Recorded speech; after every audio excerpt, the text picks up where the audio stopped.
My son's here, like a second head start. In accordance with the State Sunshine Law of New Jersey, adequate notice of this meeting of the Hillsborough Township Board of Education was provided on February 6, 2020, to the Hillsborough Beacon and the Courier News. May I have a roll call? Surely. Mr. Gillette? Here. Mrs. Haas? Here. Dr. Harris? Here. Ms. Maroon? Here. Mr. Oliver? Here. Mr. Pulsifer? Here. Mrs. Stats? Here. Ms. Trujillo? Here. And Dr. Sasson? Here. We have a quorum. Okay, we're going to move into executive session. Whereas the Open Publics Meeting Act, Chapter 231 of the laws of 1975 provides that a public body may exclude the public portion from that portion of a meeting of which the public body discusses certain matters for which confidentiality is required as permitted in Section 7B of the Act, resolved by the Board of Education of the Township of Hillsborough and the County of Somerset and the State of New Jersey as follows. The matters to be discussed are 2 personnel matters and 1 contract matter, and the matters discussed in executive session shall be disclosed to the public when the need for confidentiality no longer exists. Can I have a motion to go into executive session? So moved? Thank you, Chris. Second. Thank you, Ann. All in favor? Aye. Any opposed? Okay. We're in executive session. We'll be back at 7:30. Thank you. Best part is somebody. Okay, we are back from executive session. Roll call, please, Mr. Mahmood. Surely. Mr. Gillette? Here. Mrs. Haas? Here. Dr. Harris? Here. Ms. Maroon? Here. Mr. Oliver? Here. Mr. Pulsifer? Here. Mrs. Stats? Here. Ms. Trujillo? Here. Dr. Sasson? Here. We have a quorum.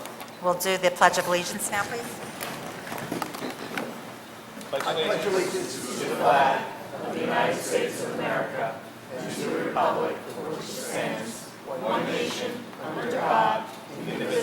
With liberty and justice for all. Thank you. Okay, we have several minutes to approve. First, the executive session minutes. Do I have a motion to approve the executive session minutes from, what date was it? January 27th? So moved? Thank you, Chris. Second. Thank you, Jane. Roll call or all in favor? All in favor? Aye. Anybody abstain? Anybody object? Okay, Motion passes. thank you. The regular meeting minutes of the same date, January 27th. Can I have a motion to approve? Second. Thank you, Lisa and Ann. All in favor? Aye. Any objections? Any abstain? Motion Okay. passes. Thank you. Correspondence was received as listed, and next we will move to the superintendent's report. Thank you. Thank you. School Counseling Week was celebrated last week, February 3rd through 7th, and so often parents, teachers, students, and the general community members wonder about the work in which our counselors engage. School counseling has evolved over the years and continues to evolve almost daily.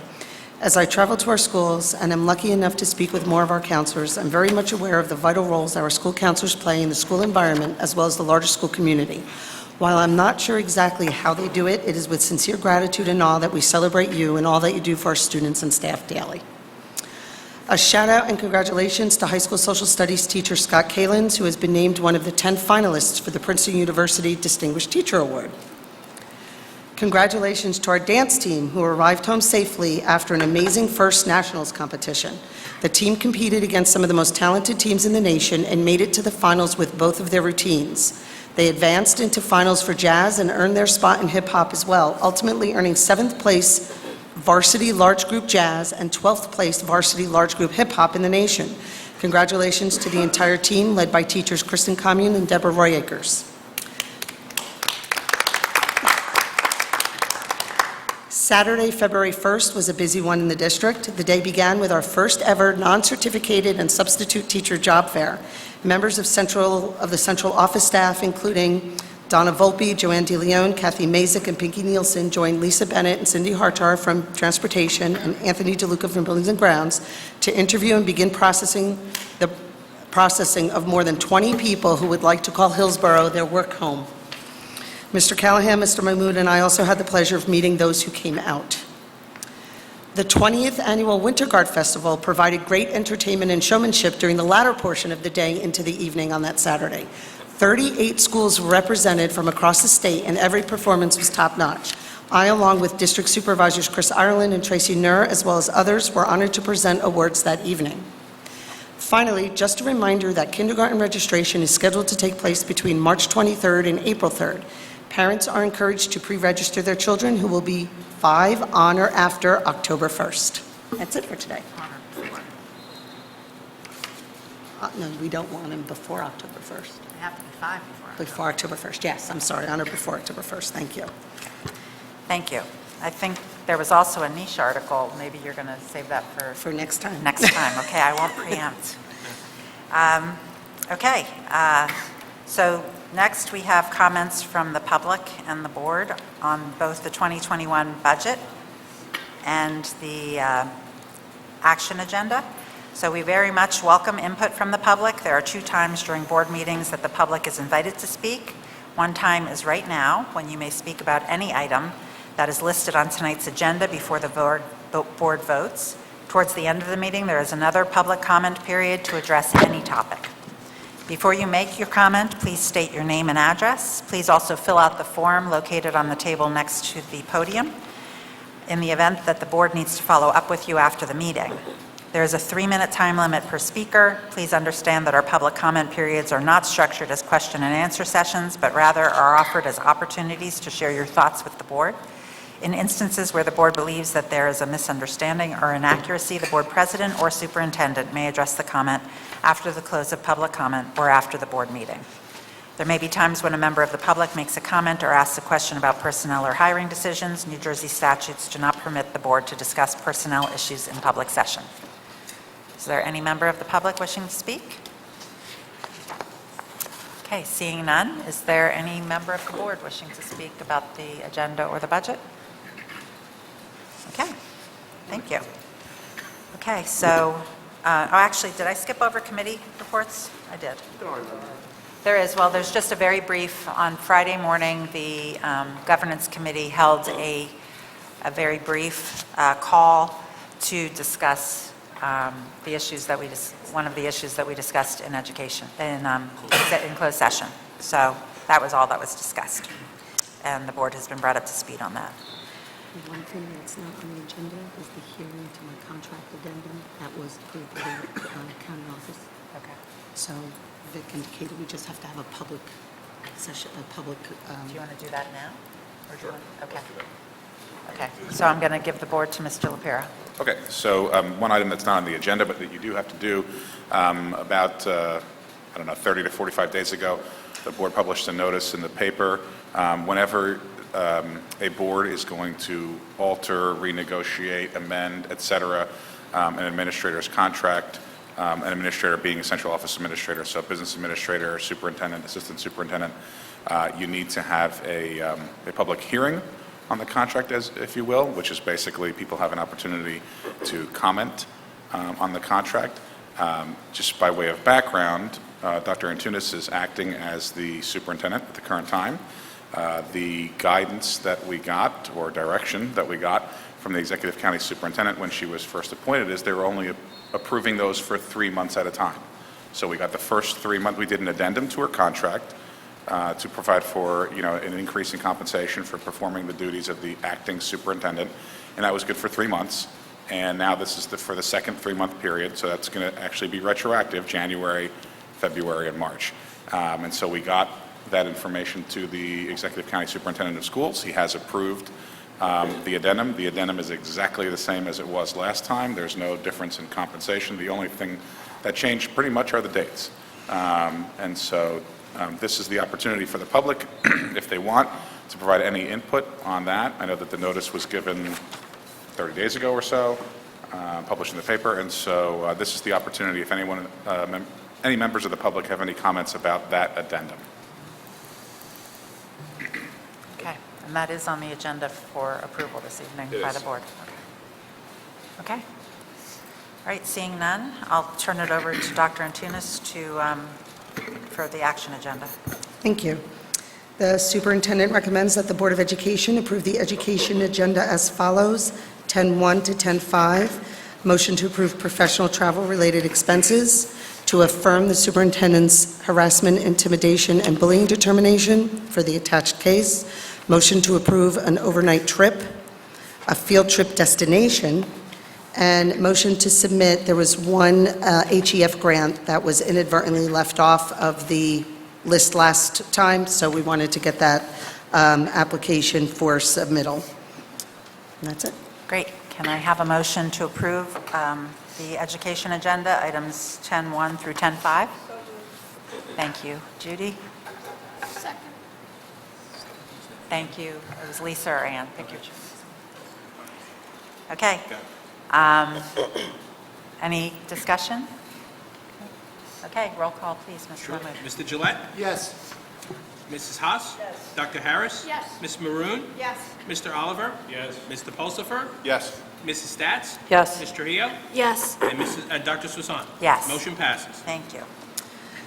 The superintendent recommends that the Board of Education approve the Human Resources Agenda as follows, 11.1 to 11.11. Motion to approve the addendum to the employment agreement of the acting superintendent of schools. Motion to approve retirements. Motion to approve a revised long-term substitute and a revised mentor contract. Motion to approve a revised sixth period coverage and a contract change. Motion to approve leaves of absence. A motion to approve appointments.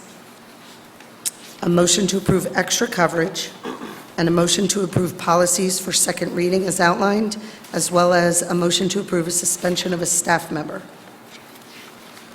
Okay. May I have a motion for those? So moved. Second? Thank you, Jane and Chris.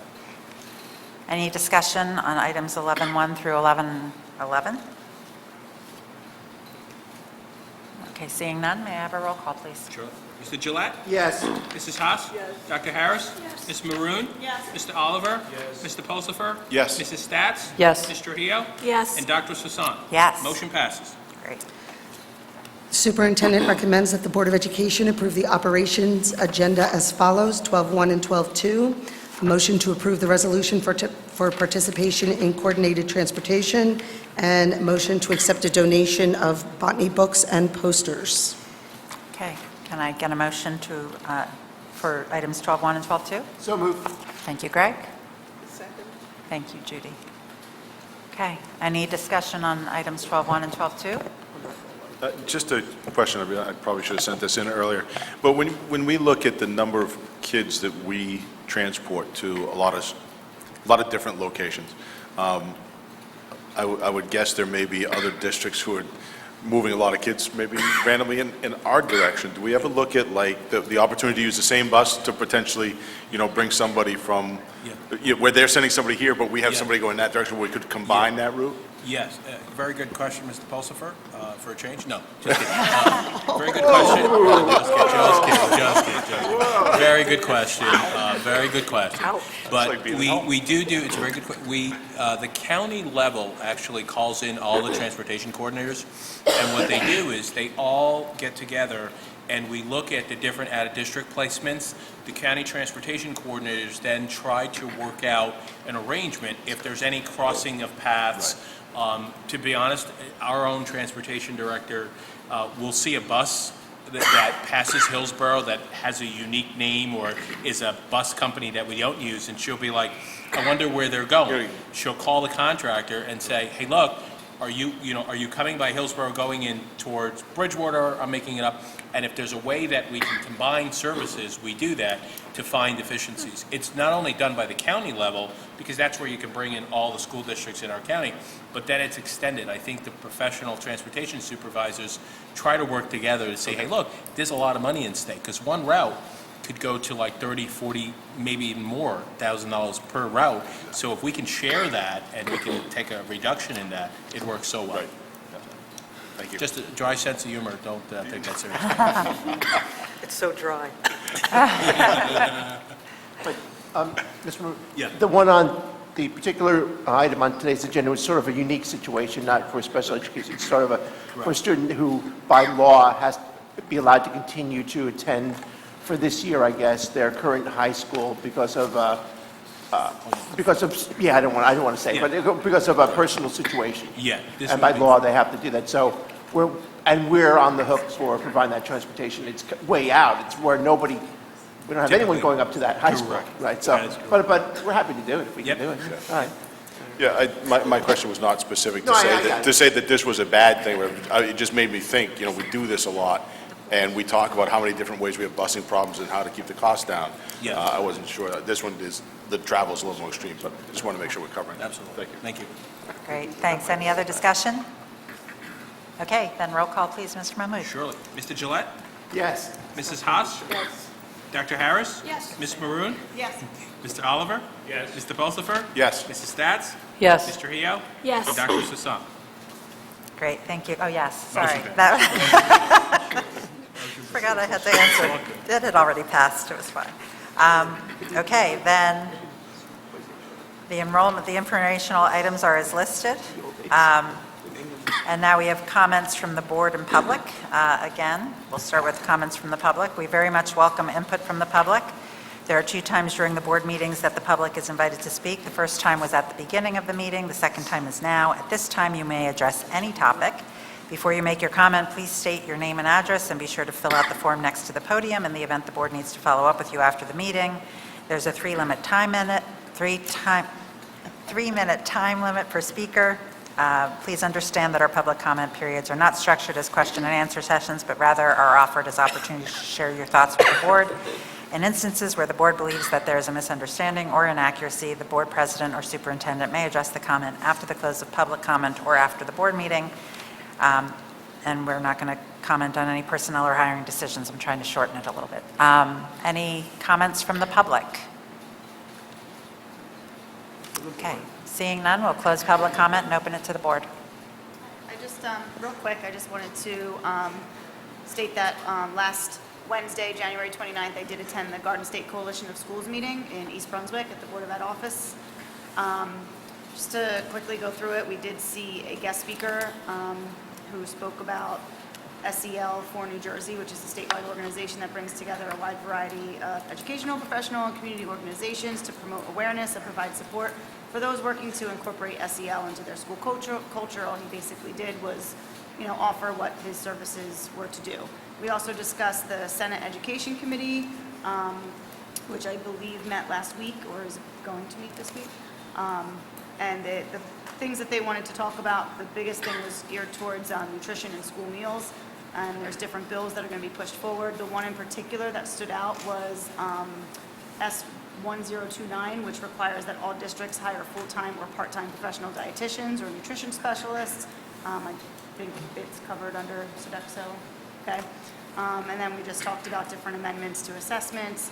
And the next meeting is Wednesday, February 26th, which I will be attending. Thank you. Anybody else? I just wanted to invite my fellow board members to the Somerset County School Boards Association meeting next Wednesday, February 19th, 6 p.m. at the VOTEC. There'll be small group discussions on topics that board members are interested in, and also a session on current issues in school law. And then I also wanted to let everyone know, the public, that the Hillsborough High School Theater musical this spring will be Footloose, and it'll be March 6th, 7th, and 8th, and then the following weekend, March 13th and 14th, and tickets are available for purchase online now. Thank you, Mrs. Trujillo. Mr. Gillette? Yeah, so I just wanted to say congratulations to our student athletes who participated on Wednesday, I think, with a National Signing Day, which is for the athletes that are going on to continue playing sports in college. I've already made the decision. And thank also Mr. Davis for setting up a nice event in the media center with the backdrop, and also he took the pictures too, which I think he tweeted out on some of our accounts. So congratulations, students, and good luck. Thank you. I'll just report out that I received an email today as a YMCA member that the YMCA is undergoing renovations starting soon. They actually have all the permits in place. And one of the big renovations is to open up the pool deck to allow home meets for our athletes, our swimmers at our school, at our high school, who have been for the last two or 3 years traveling to Bridgewater. That was our home pool was actually our arch rivals pools, which was not cool, but it'll be great to actually have home meets next year. And I believe they're both the girls and boys swim teams swam today in the first part of sectionals. I don't know how they did, but I'm wishing them well. Okay. Anything else from the board? Okay. Did you have something to say, Mrs. Haas? Oh, okay, good. I saw you moving your microphone, I thought. Okay, then I will take a motion to adjourn. We're going back to, Oh, yeah, so sorry. I was really looking forward to, we are going to go back to closed session, to executive session. So whereas the Open Public Meetings Act, Chapter 231 of the laws of 1975 provides that a body may exclude the public from that portion of a meeting of which the public body discusses certain matters for which confidentiality is required as permitted in Section 7B of the Act, resolved by the Board of Education of the Township of Hillsborough and the County of Somerset and the State of New Jersey as follows. The matter to be discussed is a personnel matter. The matter discussed in executive session shall be disclosed to the public when there is no need for confidentiality, when the need for confidentiality no longer exists. No action will be taken, so everybody can go home except for the board. May I have a motion to move into executive session? Lisa and Judy? All in favor? Aye. Anybody opposed or abstain? Okay, we're in executive session and we will not be returning. Thank you.